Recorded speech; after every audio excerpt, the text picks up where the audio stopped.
जी news portal के सभी दर्शकों को मेरा बहुत बहुत नमस्कार। आज है तारीख 22 और बार है सोमवार, यानी दिन भर की तमाम खबरें और अपडेट पूरे भरतपुर संभाग की। सबसे पहली खबर तो यही है, आज आप देख रहे होंगे और गंगापुर की जनता को शायद पदम जी ने थोड़ा सा लाइव भी दिखाया था कि आज तो बारिश हुई, यानी गर्मी से राहत मिली, लेकिन किसानों के माथे पर चिंता की लकीरें बढ़ गई हैं। और इसलिए बढ़ गई है क्योंकि देखो सरसों जो है ना वो तो लगभग 80% 90% अब आ चुकी है मंडी में, यानी सरसों का जो काम है ना वो तो फिनिश हो गया। लेकिन गेहूं बहुत बड़ा सरदर्द ना बन जाए किसानों के लिए। गेहूं की कटाई चालू है अभी और फसल जो है खेतों में खड़ी हुई है। अगर ओलावृष्टि हुई या गड़बड़ हुई कहीं भी मौसम में तो इसकी सीधी गाज गिरेगी किसानों पर। शाम को 4-5 बजे से ही मौसम एकदम काले बादल छा गए थे और उसके बाद में तेज़ गर्जना के साथ में बारिश हुई है। जी बिल्कुल, आज किसानों पर गाज गिरी है और जो दर्दनाक हादसा हुआ है किसान जो डोब गांव में हुआ था। हाँ बिल्कुल, वो भी हमने लाइव दिखाया था सुबह डोब गांव में जीवली ग्राम पंचायत के। सभी नेताओं से और पूरे हिंदुस्तान की दुनिया से अपील है, किसानों पर राजनीति करने वाले लोगों से अपील है मेरी, जो इसका किसान की जो खेत पर जो दर्दनाक मौत हुई है, आर्थिक सहायता उस लोगों को तक पहुंचाने की कृपा करें। नहीं बिल्कुल पहुंचाएं और किसानों को सीधी सी बात है, किसानों से जुड़े जो मुद्दे हैं ना सर उनको गंभीरता से सोचें। किसान का असली दर्द क्या है, ये किसान का असली दर्द है जो दर्दनाक मौत हुई है और वो बहुत ही गरीब परिवार है, एक छप्पर पोश मकान में रहता है। और मेरा लोगों से निवेदन है ज़्यादा से ज़्यादा आर्थिक सहायता उस किसान के परिवार को पहुँचाएँ। चलिए, तो सबसे पहले तो विश्व जल दिवस है आज, तो सबको बधाई। लेकिन सबसे बड़ी बात यह है कि सिर्फ डे मनाने से कुछ नहीं होगा सर। पानी बहुत ज़िंदगी के लिए ज़रूरी है, चाहे वो आँखों में हो और चाहे पीने का पानी हो, दोनों बहुत ज़रूरी है। आँखों में पानी होगी तो शर्म ज़िंदा रहेगी और पीने का पानी ज़िंदा अगर रहा तो आदमी ज़िंदा रहेगा। जल है तो कल है।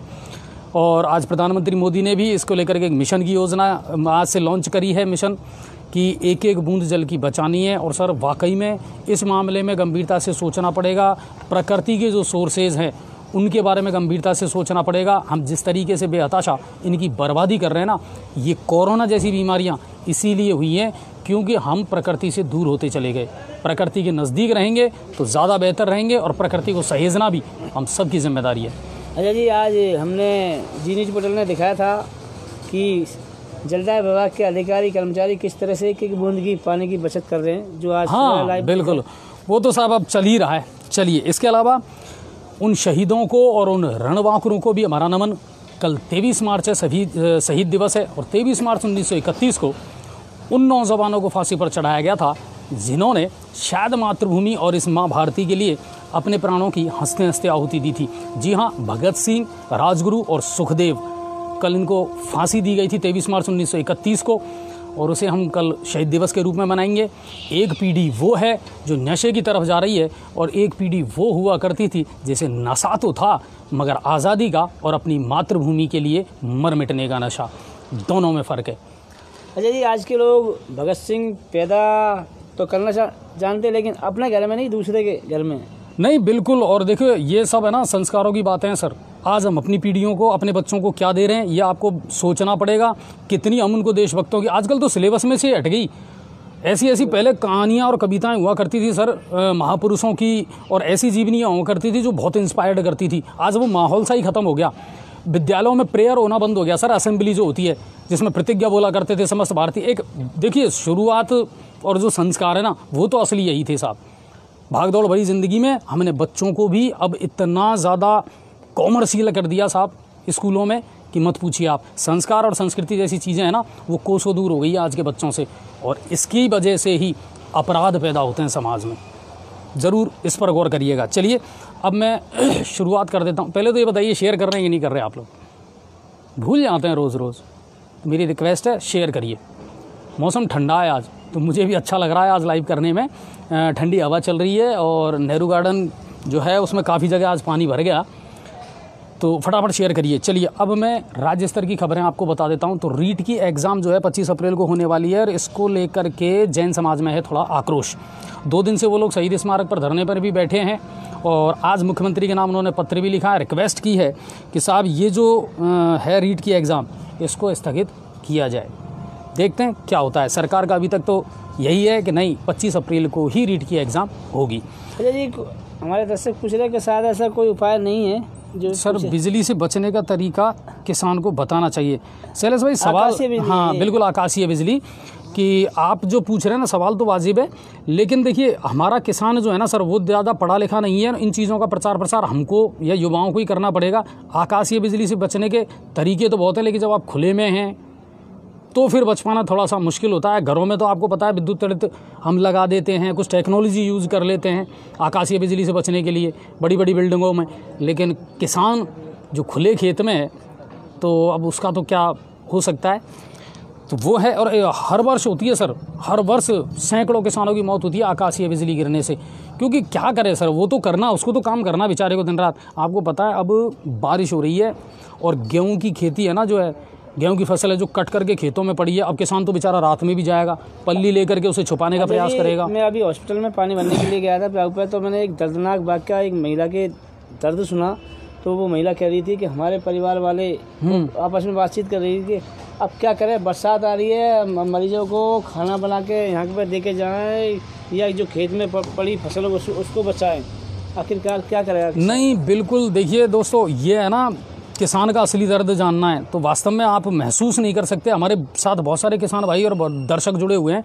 वाकई में किसान का जो है ना सर, कोई धनी धोड़ी नहीं है, कोई रखवारा नहीं है।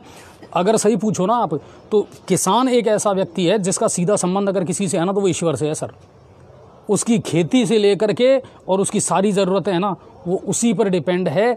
हर साल फसल में नाटक होते हैं, जब फसल तैयार हो जाती है ओलावृष्टि से, इनसे बहुत सारी चीज़ें हैं सर। चलिए अच्छा जी, आज मैंने एक सबक लिया हॉस्पिटल में, जब मैंने इस महिला की वो सुनी तो कुछ लोग किसान सर शेयर करते चलें प्लीज़। किसान के परिवार के लोग भूखे भी रहे थे, क्योंकि बरसात में कहाँ से खाना लेके आएंगे। मेरा निवेदन है राजस्थान सरकार से और अपने माननीय विधायक महोदय से, जो इंदिरा रसोई खोली है आपने, वो एक मेहरबानी करके गंगापुर सिटी के सरकारी अस्पताल में उसमें ज़रूर खुलवाएं, क्योंकि बाहर के लोग आते हैं तो उनको बहुत अच्छी सुविधा मिल जाएगी बिल्कुल, और भटकना नहीं पड़ेगा। और जो राजस्थान सरकार का और जो टाइम है, कम से कम वो एक इंदिरा रसोई ऐसी होनी चाहिए जिसका एक टाइम जो है ना भाई, कभी भी इमरजेंसी में अगर कोई खाना चाहे तो खा सके। थोड़ी सी ये राहत जरूर आप दे सकते हैं और नया इनोवेटिव आइडिया है। किसी का एक्सीडेंट होगा कोई परिवार का, तो बिल्कुल की व्यवस्था कैसे करेगा? चलिए, कोरोना को लेकर सीएम गंभीर हैं और लोगों को चेतावनी दी है कि यदि मेडिकल एडवाइजरी का आपने पालन नहीं किया तो फिर सरकार को हो सकता है सख्त कदम उठाना पड़ेगा।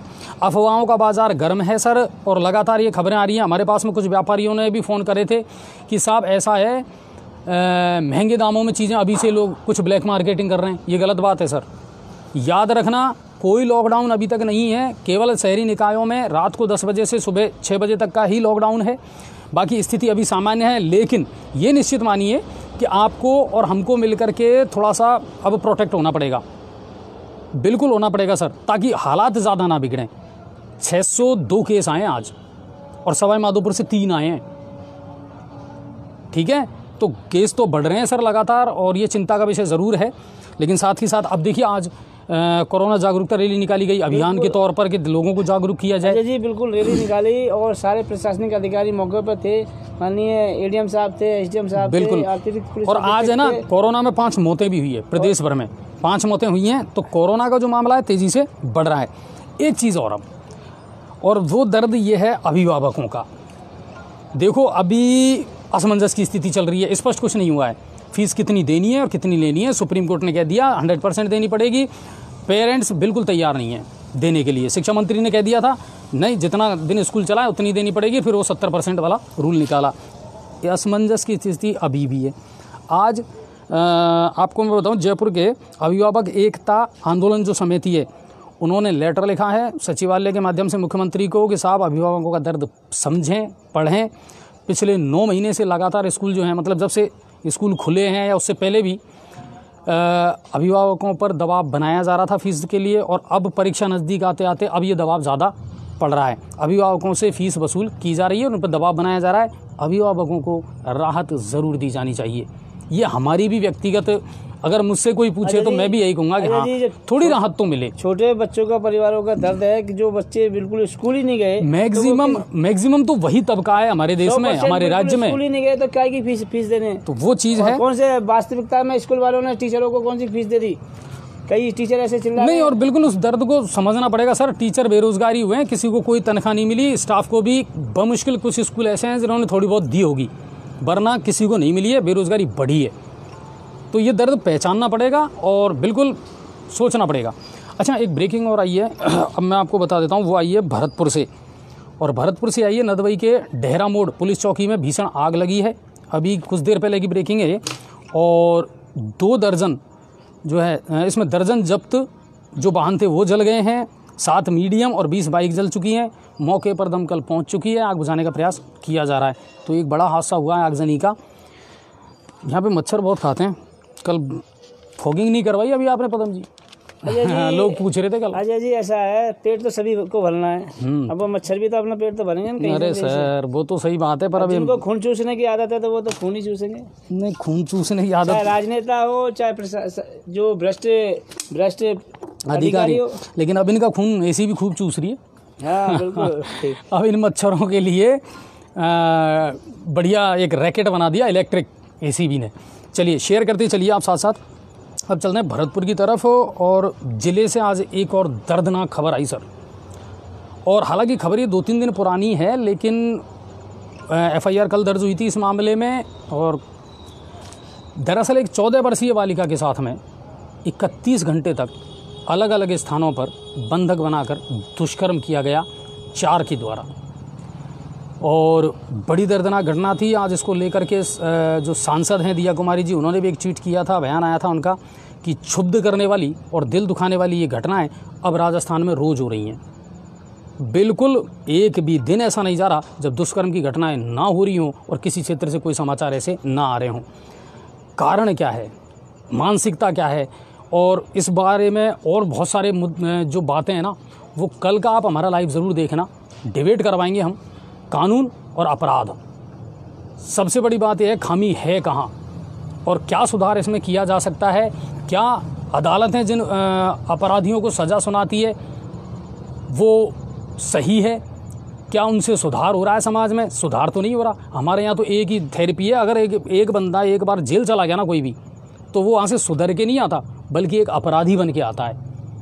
ये बिल्कुल सही बात है। तो बहुत सारे मुद्दे हैं सर, इन पर कल कानून और अपराधों को लेकर के हम डिबेट ज़रूर करवाएंगे। आप कल का लाइव ज़रूर देखना।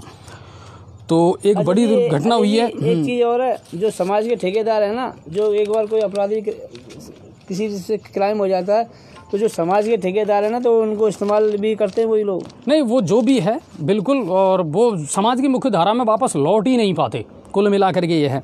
इस मामले में जो लड़की के पिता हैं, उन्होंने 4 के खिलाफ मामला दर्ज करवाया है, जिनमें 2 नामजद हैं और 2 अन्य हैं।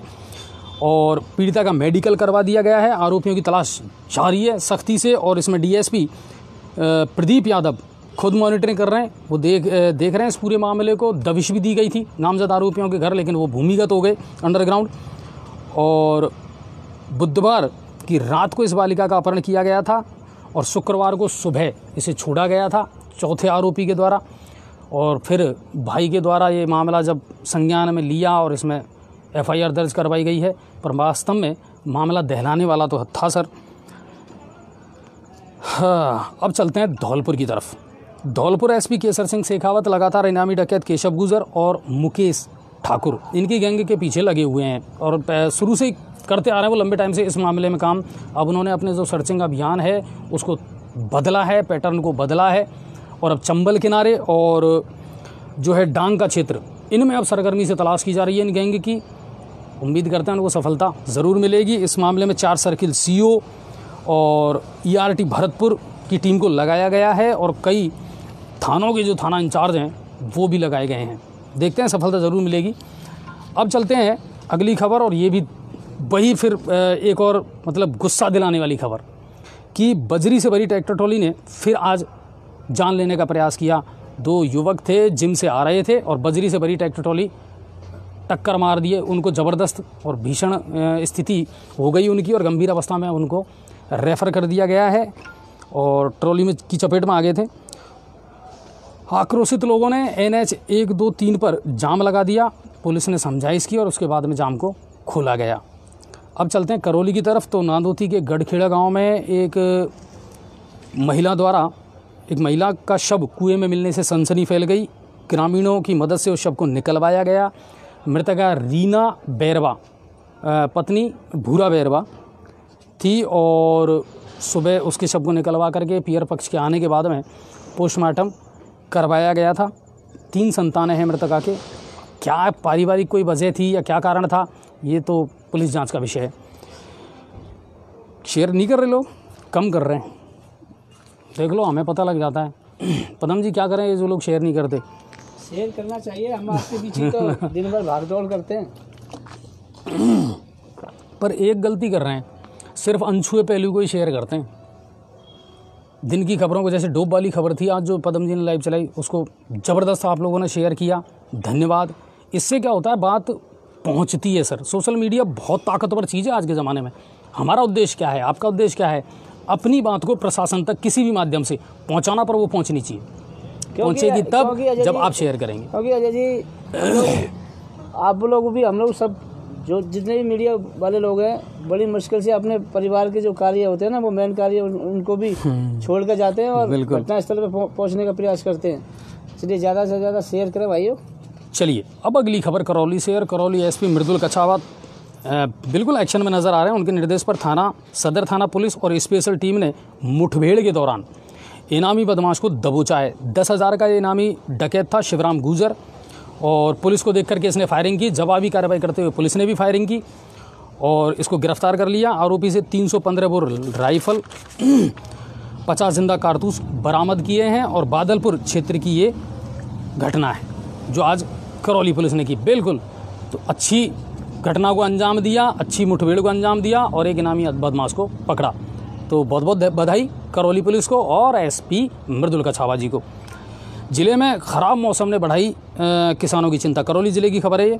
क्षेत्र में तेज़ रफ्तार से धूल भरी आंधियाँ चली और काले बादल छाए। गर्जना के साथ कई जगह बारिश भी हुई है। टोडा भीम में भी यही सूरत हाल रहा मौसम का। आज मैं थोड़ा सा लाउड बोल रहा हूँ, मुझे ऐसा लग रहा है। अब चलते हैं गंगापुर सिटी की तरफ। सवाई माधोपुर से ज़्यादा कोई खबर थी नहीं आज, लेकिन फिर भी जिला कलेक्टर 23 तारीख को यानी कल खंडार के ग्राम पंचायत दौलतपुरा में जन सुनवाई करेंगे, लोगों से मिलेंगे, तो वो वहाँ रहेंगे। पुरानी अनाज मंडी का लाइव दिखाया था पदम जी ने। मामला क्या था? अच्छा जी, 3 महीने से पानी पाइपलाइन लीकेज थी और व्यर्थ पानी फैलता था। सारे अधिकारी कर्मचारियों को उन्होंने बार बार सूचित कर दिया। बार बार पानी फैलता है, राहगीरों को परेशानी होती है और जो राज्य सरकार और सभी लोगों की इच्छा होती है कि बूंद बूंद से पानी की संभाला जाए पानी को, और लोगों को जो जिनकी ज़रूरत है उनको पास पानी। लेकिन कुल मिलाकर के क्या है, इन दिनों जो स्थिति है ना पूरे गंगापुर शहर में, बिल्कुल हर रोज़ लीकेज और हज़ारों लीटर पानी जो है ना वो व्यर्थ बह जाता है। पूरे गंगापुर के बुरे हालात हैं, या तो स्टाफ कम है या सुन नहीं पा रहे हैं या पता नहीं। सीधी वैसे मुझे सुनने में आया है कि जब से अय्यन महोदय जगवीर सिंह जी हैं वो शायद अच्छा काम कर रहे हैं।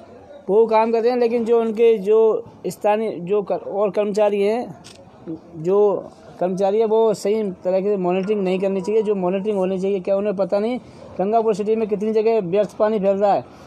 6 महीने से तो ये बत्तू हलवाई के पास फैल रहा है और आर्य समाज मंदिर के पास। आप सैनिक नगर तक चले जाओ, कहीं भी चले जाओ, से लेकर मॉनिटरिंग नहीं करते अधिकारी। नहीं वही है, और व्यर्थ पानी आप भी थोड़ा सा बिल्कुल सेव करें। तो वो सुबह लाइव चलाई थी। और एक मामला और शाम को आया था कि पुरानी रंजिश के चलते मारपीट सलारपुर का कोई मामला था, और ये शायद पहला जो घटनाक्रम है। हाँ, जिसको लेके मामला हुआ, आपको याद होगा शायद, वो मोटरसाइकिल से पीछा करके एक महिला को गिराने का जो प्रयास किया गया था। बिल्कुल बिल्कुल, ये वही मामला था।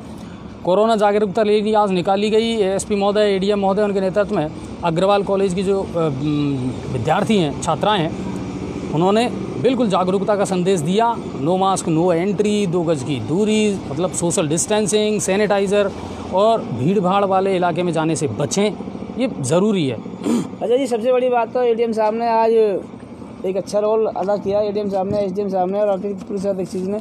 एडीएम साहब तो बसों में अंदर घुस गए और सवारियों को चेतावनी दी कि बिना मास्क के कोई भी सवारी नहीं जाएगी।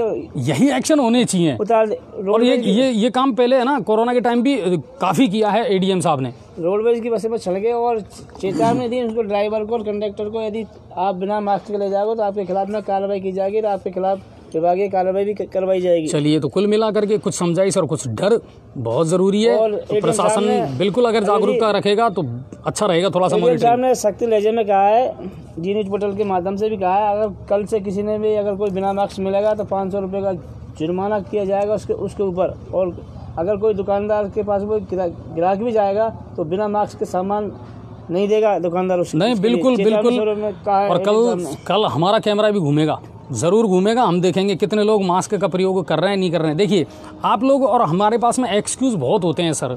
हम बड़ा आसानी से पूछ लेते हैं। कई लाइवों में देखता हूँ मैं, सर मास्क एक पे भी नहीं है। सर ये नेता, देखिए वो नियम सब पे लागू होते हैं, आप हो चाहे हम हो, पालन सबको करना चाहिए। तो वो चीज़ है कि जब जागो तभी सवेरा, इतना तो कर ही लें। चलिए, तो ये बात है। ट्रेंड चल रहा है नेताओं में, जो राष्ट्रीय लेवल के नेता हो या वो, तो उनमें एक ट्रेंड चल रहा है गरीबों के घर खाना। चुनावों के टाइम पर अधिकतर खाते हैं और फोटो खिंचवाना। मेरा मानना है भाइयों, गरीबों को साथ में खाना बड़ी बात नहीं है। गरीब आप जैसा लोगों का जैसा खाना कब खाएंगे, ये बताओ आप तो। अच्छा, एक चीज़ और कहते हैं साहब पदम जी कि ये बिल्कुल सही कह रहे हो कि गरीबों जैसा खाना, नेताओं जो गरीबों के घर में जो खाना खाते हैं, जो नेताओं के जैसा गरीब व्यक्ति कब खाना खाएगा, ये बता दो आप तो। अच्छा, बिल्कुल सही बात है भाई। तो आप नेता लोग गरीबों को घर खाना बड़ी बात नहीं है। हमारा नेताओं से कहना है कि आपके जैसा गरीब लोग खाना कब खाएंगे, ये बता दो आप तो। कोई राजनीति मत करो। बात बड़ी है और गहरी है, इसमें कोई शक नहीं है। जैसा आप लोग खाना खाते हैं कि जैसे गरीबों की व्यवस्था करें आप। चलिए, तो ये बड़ी बात है, बड़ा मैसेज भी है कि बिल्कुल सही बात है। इक्वलिटी अगर आएगी तो सब में आएगी, समाज में। बड़े बड़े नेता चुनावों के टाइम पे गरीब घरों के घर पे खाना खाकर नाटक करते हैं कि नहीं करते? बिल्कुल करते हैं और फोटो खिंचवाते हैं। मेरा तो मानना ये है, आप जैसा खाना गरीब लोगों को कब खिलवाओगे आप तो। चलिए, वार्ड नंबर 14 के पार्षद महबूब जी, आज उन्होंने भी सुबह फ़ोन करा था और इसलिए किया था साहब कि उनके यहाँ भी स्थिति ख़राब है। पानी की जो है, पानी सड़कों पर फैल रहा है, नालियों की विकट समस्या है, मस्जिद है, वहाँ आने जाने वाले नमाजियों को परेशानी होती है। तो काफ़ी उनके यहाँ समस्याएं हैं वार्ड में। तो मैंने उनसे कहा है कि बिल्कुल आप लाइव आएँ, हम उनको जोड़ेंगे और उनकी समस्याओं को ज़रूर जानेंगे। और उम्मीद ये करते हैं हम भी जब लगेगा तो हम ज़रूर लाइव ज़रूर दिखाएंगे वहाँ से। ऑटो टेम्पो को लेकर के एक अच्छी खबर है, और अच्छी खबर ये है कि 1 तारीख से पहले ऑटो टेम्पो वालों के रजिस्ट्रेशन गंगापुर सिटी यातायात में हो जाने चाहिए। समझना बात को, जितने भी ऑटो टेम्पो वाले हैं उनको 1 नंबर यहाँ से जारी होगा अब गंगापुर यातायात डिपार्टमेंट से। तो उनके रजिस्ट्रेशन हो रहे हैं। आज 450 के समथिंग ऑटो टेम्पो वाले जो हैं उनके रजिस्ट्रेशन हो चुके हैं, यानी उनका पूरा नाम, पता, सारी चीज़ें, टेम्पो नंबर, सबका डाटा लेकर के, और फिर अब इनको व्यवस्थित तरीके से चलाने की योजना है। 1 तारीख से पहले इनके यूनियन के चुनाव भी हो जाने चाहिए ताकि जल्द से जल्द इनकी यूनियन बन जाए और फिर उसी के अकॉर्डिंग काम कर चले। रूल ऑफ रेगुलेशंस फॉलो हो जाएंगे, सबसे बड़ी बात यह है। तो देखेंगे कहीं ना कहीं राहत मिलेगी। अच्छा, जाम की स्थिति बहुत ज़्यादा विकट है। आप चाहे कितनी दावे कर लो सर कि हमने 16 जो है आपके बढ़ा दिए, अब 16 हो गए यातायात वाले कर्मचारी, लेकिन जाम की स्थिति ख़राब है। मुझे लग रहा है कि अभी एक्शन में आ नहीं रहे यातायात कर्मी, वरना आप देखिए हमको जा कर के कहना पड़ता है। कई बार मैं जब उदय मोड़ से या उधर से निकलता हूँ ना सर, डेफिनेटली जाता हूँ मैं, और वहाँ यातायात कर्मी रहते हैं, लेकिन जाम को हटाने, खुलवाने इस तरह की नज़र नहीं आ रही कि वो एक्टिविटी में इन्वॉल्व हो रहे हों, नहीं हो रहे हैं सर। हमको जा कर के कहना पड़ रहा है कि सर आप देखिए क्या स्थिति हो रही है। उदय मोड़ से लेकर के और लाल मंदिर यानी मंडी तक स्थिति ख़राब रहती है, घंटों तक जाम लगा रहता है। ट्रैफिक वालों से निवेदन है, चालान काटने तक ही सीमित नहीं ना रहें और यातायात की व्यवस्था भी देखें आप। नहीं, व्यवस्थित तरीके से अगर आप कर रहे हैं तो जल्द से जल्द इस काम को करें साहब, ये हो जाए तो अच्छा रहेगा। 20 से ज़्यादा स्टैंड निर्धारित कर दिए हैं नगर परिषद ने। मंडी में सरसों की आवक हो रही है और इसी वजह से जाम भी ज़्यादा लग रहा है। पिकअप ज़्यादा आ रही हैं, ट्रॉली ज़्यादा आ रही हैं, और व्यापारियों ने तो अतिक्रमण कर ही रखा है। खाद बीज की जो दुकान है उसके सामने तो आपको हमेशा ट्रैक्टर ट्रॉली या पिकअप खड़ी मिलेगी। हम ये नहीं कह रहे हैं कि वो किसानों की नहीं है या कोई खाद बीज नहीं ले जा रहा है या क्या कारण है, मगर ज़्यादातर वो खड़ी ही रहती है वहाँ पर। ठेले वालों के कहने ही क्या। अब आप कहोगे साहब गरीब हैं, कमा के खाने दो, तो अब क्या कहें बताओ। सॉल्यूशन तो निकाले, समस्याएं तो बहुत हैं, सॉल्यूशन कोई नहीं बताता कि साहब इसका ये सॉल्यूशन हो सकता है। तो ये बात है। और अपराध और कानून को लेकर के कल डिबेट करेंगे हम, तो आप ज़रूर जुड़िए कल की लाइव में। एक सूचना और आई, कॉलेज में स्वयंपाठी छात्रों से जो प्राइवेट फॉर्म भर रहे हैं उनसे 200 रुपये विकास शुल्क के नाम पर लिए जा रहे हैं। हमें बताया गया कि इसका ऐसा कोई नियम नहीं है, और ये लोग स्वयंपाठियों से क्यों ले रहे हैं भाई? पहले भी इसके क्या नियमित से ले रहे हैं कि नहीं ले रहे हैं? छात्रों ने आंदोलन किया था, ताला भी लगाए थे गेट के। तो इसका निस्तारण हम कल ज़रूर करेंगे, और मैं जो वहाँ के प्राचार्य महोदय हैं उनसे बात ज़रूर करूँगा। एक कोई मोटरसाइकिल चोरी हुई है सर, गंगापुर सिटी में एक मोटरसाइकिल चोरी हुई है आज। सुमेर सिंह जी डिटेल भेज देते तो अच्छा रहता, पुलिस कोई कार्रवाई नहीं करती। चलिए, एक हमारा अजय जी बजरी वालों से निवेदन है, ट्रैक्टर चालकों से, मेहरबानी करके आप पैसे रिश्वत के देते हो, चोट वसूली को देते हो, लेकिन आम पब्लिक को मारने के तो थोड़ी देते हो आप। हमारा निवेदन है जब भी जाएं आप धीरे जाएं, क्योंकि एक बजरी हम मना नहीं बिल्कुल तेज आवाज में डेक चलाते हुए और रफ्तार से भाग रहे हैं। धंधा कभी पहले कभी नहीं तो रुका नहीं रुकेगा, चौथ बस्ती के चलते, और चलना भी चाहिए। बजरी की एक आवश्यकता चीज़ है। हमारा निवेदन है धीरे जाएं, स्लो जाएं। बिल्कुल, क्योंकि ये जो घटना है ना सर, ये लगातार सुनाई दे रही है और लगातार पता चल रहा है, ऐसी खबरें हर रोज़ आती हैं, और इनमें जो वाकई में है ना, कह कह करके भी कुछ हमने इनको ज़बरदस्ती शायद हो सकता है माफिया बना दिया हो। बाकी आप भी इंसान ही हैं सर, मज़दूर लोग हैं, अपनी मजदूरी कर रहे हैं। किसी न किसी की तो मजदूरी हम करते ही हैं सर, और नहीं तो खुदा की मजदूरी तो सभी कर रहे हैं, और करनी चाहिए। पर नियमों का ध्यान रखें, इंसानियत का तकाजा समझें। बाकी खूब कमाएं आप, वो कहना राम जी की चींटी राम जी का शेर हमारे लिए तो ये है। इसके अलावा और कोई बड़ी खबर आज नहीं थी पदम जी?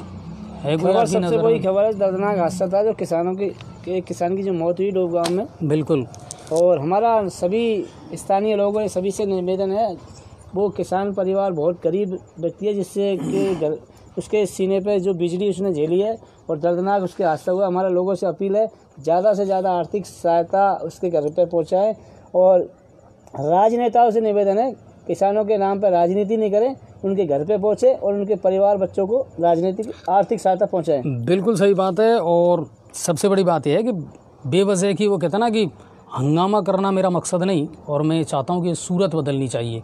तो बेवजह का हंगामा करने से अच्छा ये है कि जो भी करें जागरूक नागरिक रह करके और करें। और प्रशासन, जनप्रतिनिधि, उनसे भी हमारी यही रिक्वेस्ट रहती है सर, अगर कॉम्बिनेशन बन जाए ना जनप्रतिनिधियों का और प्रशासन का, तो शानदार तरीके से सब कुछ अच्छा हो सकता है। लेकिन जब एक दूसरे के दबाव में अगर कोई काम करेगा तो फिर काम खुल के और निष्पक्षता से कभी नहीं हो सकता। तो ये बात है। और पदम जी, आप बोलना कब सीखोगे? लोगों की शिकायत है अब हर लाइव में लोग यूँ कहते हैं, एक तो रिपीट ज़्यादा करते हो अब जैसा है ना, और एक स्पीड से बोल जाते हो। जैसा होता है अपन पे कोई लाग लपेट नहीं होता, अपन कोई छल कपट नहीं करते। नहीं, बिल्कुल, ये सब लोग कहते हैं कि पदम जी बहुत मेहनती, ईमानदार और सबसे तेज तर्रार पत्रकार है। नहीं, इसमें कोई शक नहीं। अपन पे कोई छल कपट नहीं आता, अपन पे करना जैसा दिखता है अपन वैसा दिखाने के प्रयास करते हैं। लोग एक बात कहते हैं, उसकी नहीं कह रहे, लोग कह रहे हैं आप एंकरिंग कब सीखोगे? अब धीरे धीरे जिंदगी है, पहले प्रिंट मीडिया में थे, अब इलेक्ट्रिक मीडिया में आए, तो धीरे धीरे बोलने का है। अच्छा, एक बात बताऊं पदम जी मैं आपको, आप जब भी आराम से बोले हैं सोच समझ के, तो आपकी लाइव बहुत अच्छी चली है। लेकिन जब आप स्पीड में, मतलब आप क्या करते हैं, वो जो कहते हैं ना भावनाओं में बहना पर पदम जी में तो आगे पीछे सबको बहना ही पड़ेगा। अच्छा, चलिए, और कोई बड़ी खबर हो तो बता दो।